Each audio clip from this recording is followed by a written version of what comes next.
Yeah, I have heard some wise observers suggesting just let everybody run their own race this time. Yeah. Nats, Liberals, One Nation, see where it all falls. It'll be good for them to sort it all out afterwards. But what I worry about, Mark, is the damage that's been done to the country by a very bad government in the meantime.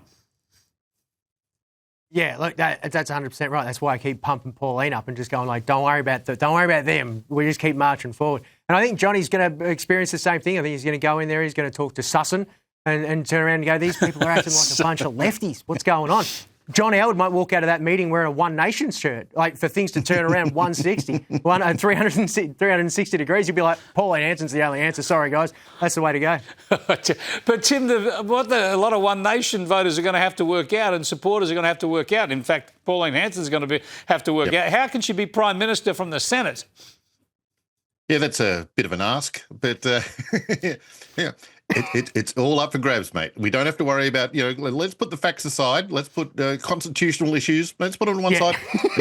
Let's just go with the vibe. Remember when the vibe was all the way to go? Let's just march ahead and see what happens. I mean, for a start, Labor recognised Palestine late last year. Palestine doesn't even exist, so why should we worry about the Senate versus House of Reps distinctions? Just recognise Pauline as the PM.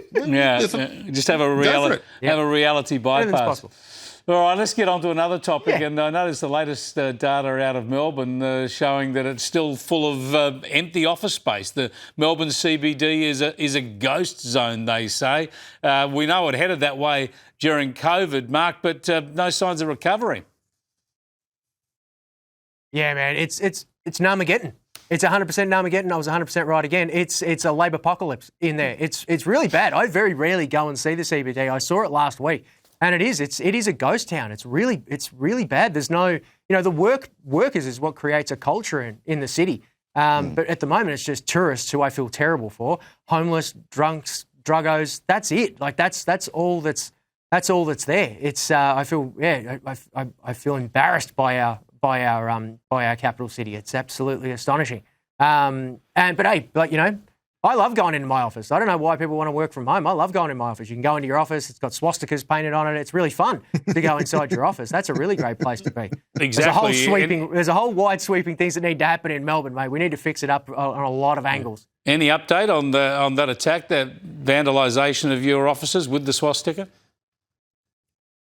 Nah, none at all. None at all. I'm on them every single day. I'm like, what are the updates? What are the updates? Let's go, fire it up, because I'm horrified by what happened to my office. And anyway, but it's indicative of a wide sweeping problem down there in Melbourne. We've got to clean it up.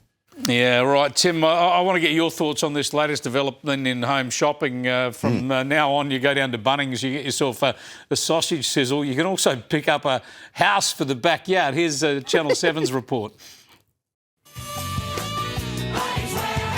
Bunnings has entered the housing market, Australia's biggest hardware store, now selling some of the country's cheapest tiny homes. Any handyman will get a hold of our system and, have fun with it and be able to get it done in a weekend. They're called Elsewhere Pods. You can get a waterproof, lockable dwelling from $26,000.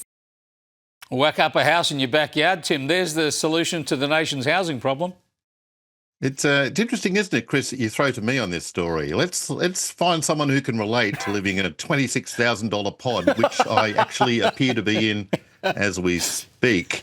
I love this development because the building sector is so massively overregulated, it's so overburdened, and therefore so expensive that if there are ways around it, we're talking about 26 grand. It's going to be more than that because regulatory nonsense in Australia is just always going to drive prices up. But if there's a way around it, and if we can Bunningsify housing, good. And it might also, just through competition, drive the rest of the housing sector prices into a more realistic area. Yeah, fascinating stuff. We will see. I might whack a couple of stories on my place. You stack them on top of each other. Yeah. You'll soon. I'll soon be like Harry Triggerboff. Help you. Anyway, thanks for joining us, guys.